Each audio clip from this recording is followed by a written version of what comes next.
જય શ્રી કૃષ્ણ, રાધે રાધે.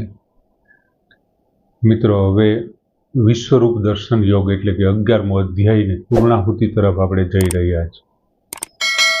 ભગવાને અર્જુનને જે કંઈ પોતાનું રૂપ બતાવ્યું, આવડી મોટી કૃપા કરી, અને ભગવાને તેમના ઘણા બધા સ્વરૂપો, એમાં ઉગ્ર રૂપ, અતિ ઉગ્ર રૂપ, એમાં અર્જુને ચતુર્ભુજ રૂપ એક વખત જોઈ લીધું. કમલાસ્થન, કમળના આસન પર બિરાજેલા બ્રહ્માને, મહાદેવને, બધા દેવોને, સર્પોને બધાને જોયા, અને એમની સાથે સાથે એમણે આ રૂપ જોઈ લીધું, અને અર્જુનને એ રૂપ ગમી ગયું, અને એમની ઈચ્છા વ્યક્ત કરી. હવે 53મા શ્લોકમાં ભગવાને અર્જુનને એવું કીધું કે તે જે મારું યથા એવમ વિધમ દૃષ્ટમ, તે જે મને આ પ્રમાણે દૃષ્ટવાસી જોયો છે, ચતુર્ભુજ રૂપધારી તે મને જે આ પ્રમાણે જોયો છે, તે મારું રૂપ ન વેદેહી, ન યજ્ઞેહી, ન દાનેહી, ન ઈજ્યયા દ્રષ્ટુમ શક્યમ.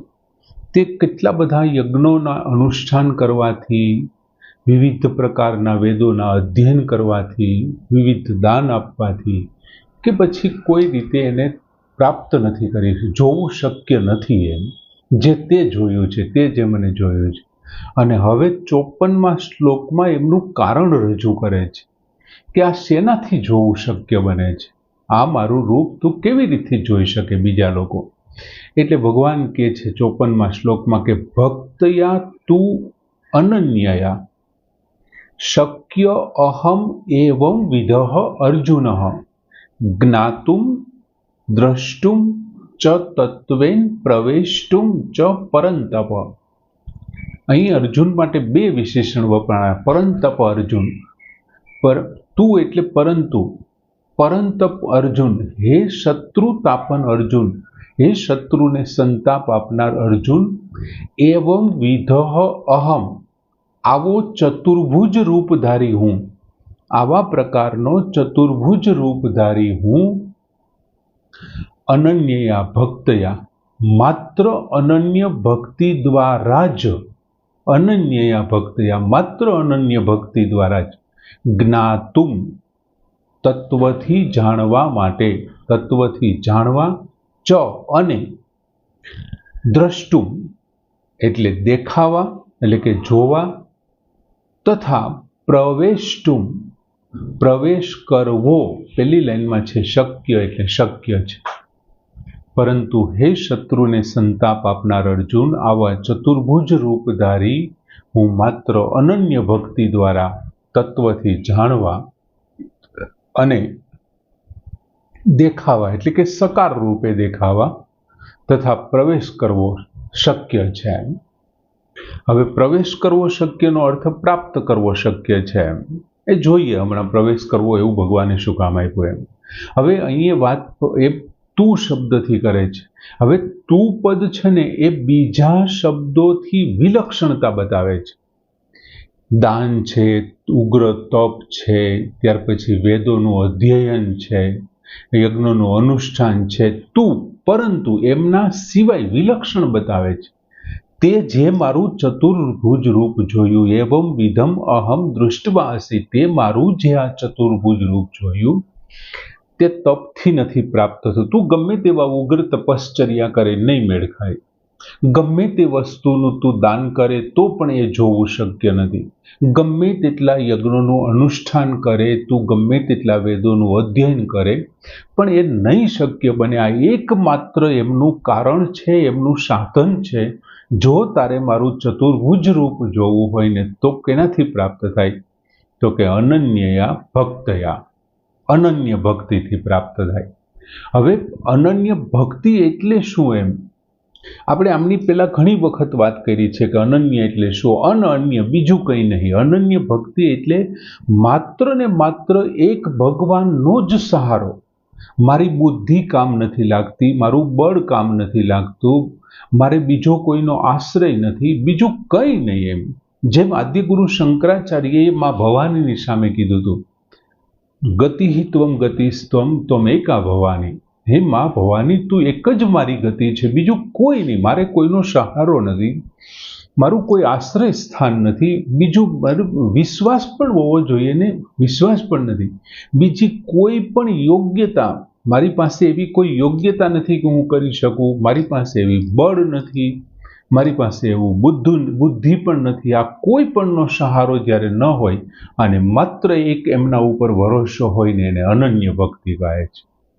માત્ર બસ એ છે એટલે પૂરું. જેમ નરસિંહને અનન્ય ભક્તિ હતી, નરસિંહ મહેતાને ખબર બીજા કોઈ મારી જ્ઞાતિ મને બહાર મૂકે કે અંદર રાખે શું ફેર પડવાનો, એ મને અંદર રાખવો જોઈએ. બીજું ભક્તિ છે, આ ભક્તિ છે પોતાનાથી થાય છે. મન છે, બુદ્ધિ છે, ઇન્દ્રિયો છે, એમનાથી ભક્તિ નથી થતી.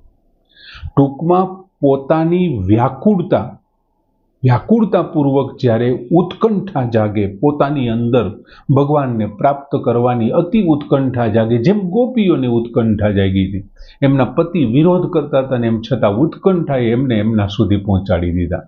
આમ ભગવાનના દર્શન વિના જેને ચેન ન પડે તે ભગવત પ્રાપ્તિનું કારણ બને છે. આનું નામ અનન્ય ભક્તિ છે. અંદરથી ઉત્કંઠા આવે, અંદરથી ભક્તિ જાગવી છે, મન બુદ્ધિ અને ઇન્દ્રિયોથી નહીં. આ જે વ્યાકુળતાપૂર્વકની ઉત્કંઠા છે ને એ ભગવત પ્રાપ્તિનું કારણ બને. અને આ બેચેની જ છે ને એમણે પૂર્વ જન્મના ને આ જન્મના જેટલા પણ પાપ કર્યા છે ને બધા પાપને આ બેચેની ધોઈ નાખે છે, એ પાપનો નાશ કરી નાખે. એટલા માટે તો ભગવાને 8મા અધ્યાયના લગભગ 14મા શ્લોકમાં એવું કીધું હતું કે અનન્ય ચેતાહા સતતમ યો મામ સ્મરતિ, અનન્ય ચેતાહા સતતમ યો મામ સ્મરતિ નિત્યશઃ તથા અહમ શુલભઃ. જે અનન્ય ચિત્તવાળો થઈ અને નિત્યશઃ યહ મામ સ્મરતિ, જે હંમેશા મને યાદ કરે છે, મારું સ્મરણ કરે, મારું રટણ કરે છે, તથા અહમ શુલભ, તેમના માટે હું શુલભ છું, મળવું ખૂબ મુશ્કેલ છે. 8મા અધ્યાયના 14 કે 15મા શ્લોકમાં ભગવાને એવી વાત કરી હતી. બીજું 9મા અધ્યાયમાં પણ 22મા શ્લોકમાં ભગવાને બહુ પ્રખ્યાત એ શ્લોકની પંક્તિ કે તેષામ નિત્ય અભિયુક્તાનામ યોગક્ષેમમ વહામ્યહમ. જે નિત્ય અભિયુક્ત થઈ અને જે રહે છે, ભગવાન કહે છે એમના યોગક્ષેમની એમને ચિંતા નથી કરવી પડતી, એ મારે કરવાની છે. તેષામ યોગક્ષેમમ વહામી અહમ, તેમના યોગ અને ક્ષેમનું વહન કરું છું. આ અનન્ય ભક્તિનું બીજું તાત્પર્ય શું છે? તો કે એનું બીજું તાત્પર્ય જે સહારો છે ને તે કિંચિત માત્ર પણ, સેજ માત્ર પણ ન રહે. એનો જે સહારો છે, બુદ્ધિનો માણસ સહારો લે, બળનો સહારો લે, કોઈ માણસ સાધનાનો સહારો, આ કંઈ પણ સહારો ન રહે. અને જો સહારો જ ન રહે તો પછી સાધના શા માટે કરવાની? તો કે માત્ર પોતાનું અભિમાનને ઓગાળવા માટે સાધના કરવાની છે કે હું મારી બુદ્ધિથી ભગવાનને જાણી શકું, મારા જ્ઞાનથી હું એમને જાણી શકું. આ બધું અભિમાન દૂર કરવા માટે સાધનાની જરૂર પડે છે.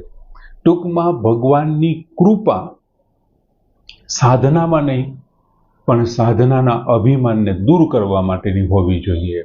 અને જો એ દૂર થવાથી થાય છે, અને એ ત્યારે થાય છે જ્યારે ભગવાનની અનન્ય કૃપા આપણી ઉપર વરસે છે. ત્યારે અહીંયા ભગવાને શું વાત કરી કે જ્ઞાતુમ દ્રષ્ટુમ ચ તત્વેન પ્રવેષ્ટુમ.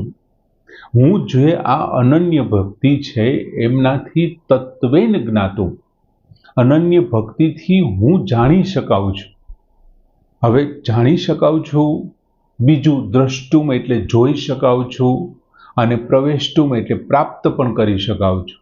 હવે જ્ઞાતુમ એટલે શું? તો કે હું જેવો છું, આદિ અનાદિ અવ્યયી, આ જેવો છું તેવાને તત્વથી જાણવું. એટલો એનો અર્થ એવો નથી કે ભગવાન છે એ આપણી બુદ્ધિ અંતર્ગત થઈ જાય. બુદ્ધિ અંતર્ગત ભગવાન ન થાય, કેમ કે એ તો અસીમ છે, બુદ્ધિ સીમિત છે. બુદ્ધિ પ્રકૃતિનું તત્વ છે, પ્રકૃતિમાંથી પેદા થયેલું તત્વ છે, એટલા માટે સીમિત છે. અને પેલો અસીમ છે, અગાધ છે, અનંત છે, આદ્ય છે. તો બુદ્ધિ અંતર્ગત ભગવાન કેવી રીતે થાય? પણ બુદ્ધિ અંતર્ગત એ નહીં થાય, પણ તેની જાણવાની જે શક્તિ છે ને એને ભગવાન શું કરે છે? પરિપૂર્ણ કરી દે છે. હું મારી બુદ્ધિથી ભગવાનને જાણવાનો પ્રયત્ન કરું ત્યારે ભગવાનને હું જાણી શકું એવી મારી બુદ્ધિની અંતર્ગત ભગવાન નહીં આવે, પણ મારી જે જાણવાની શક્તિ છે ને એમને ભગવાન શું કરે? ભરી દે, પરિપૂર્ણ કરી દે. અને પરિપૂર્ણ કરી દે પછી બને છે શું? તો કે એટલે એ શું થઈ જાય છે એને માટે? તો કે જેવી જાણવાની શક્તિ પરિપૂર્ણ થઈ જાય એટલે એમને ખબર પડી જાય કે ઇદમ સર્વમ વાસુદેવ, આ બધું જ વાસુદેવ રૂપ છે. 7મા અધ્યાયના 19મા શ્લોકમાં વાસુદેવ સર્વમ, આ બધું જ વાસુદેવ છે. જ્યારે મારી જાણવાની શક્તિ છે એ ભગવાન પરિપૂર્ણ કરી દે છે ત્યારે મને અત્ર તત્ર સર્વત્ર, હું કોઈ પણ જગ્યાએ 10મા અધ્યાયમાં જે વિભૂતિઓ મને નથી દેખાણી ત્યાં પણ બધું જ વાસુદેવ સર્વમ થઈ જાય. અને પછી ભગવાને બીજી એક જગ્યાએ કીધું હતું કે સત અસત ચ અહમ, સત અને અસત એ બંને હું જ છું. આ રીતે એ એમને સાચી રીતે તત્વેન જ્ઞાતુમ, તત્વથી જાણી શકે છે. એની અહીં કહેવાનો અર્થ એવો છે, સર્વમ વાસુદેવ અને બીજી વાત કે સત અસત ચ અહમ. આમ ભગવાનને સાચા અર્થમાં જાણવું એટલે તત્વથી જાણવું. આ સમગ્ર સંસાર છે એ એમનું જ છે, એ જ છે બોલું. પછી બીજી વાત કરી દ્રષ્ટુમ. એટલે દ્રષ્ટુમ એટલે શું? તો કે હું જોઈ શકાઉં છું. જોઈ શકાવું એટલે શું? તો કે સગુણ રૂપે હું જોઈ શકાઉં. જો તું મારી અનન્ય ભક્તિ કરીશ અને મારી અનન્ય ભક્તિથી બીજા કોઈ પણનો સહારો, બળ, બુદ્ધિ, શક્તિ, આ તે વસ્તુ, વ્યક્તિ, કોઈ પણનો સહારો લીધા વિના માત્ર એક આશ્રય મારો, મારા માત્ર સહારે જો તું આમ કરીશ ને તો તું મને સગુણ રૂપે, તું મને રામ તરીકે ભજતો હશે ને તો હું રામ તરીકે તને પ્રાપ્ત થઈશ. તું કૃષ્ણ તરીકે ભજતો હશે તો તું મને કૃષ્ણ તરીકે જોઈ શકીશ. તું મને વિષ્ણુ તરીકે જોતો હશે, જોવા ઈચ્છતો હશે તો વિષ્ણુ તરીકે, ચતુર્ભુજ રૂપ તરીકે તું મને જોઈ શકીશ. દ્રષ્ટુમ, જોવા માટે, એ એનું કારણ બતાવે છે. અનન્ય ભક્ત એ અનન્ય. અને પછી એક વાત કરી પ્રવેષ્ટુમ. પ્રવેષ્ટુમ એટલે શું કહીએ છીએ આપણે? પ્રવેશ કરવા માટે, પણ અહીં પ્રાપ્ત કરવા માટે. હવે એમનો અર્થ શું થાય?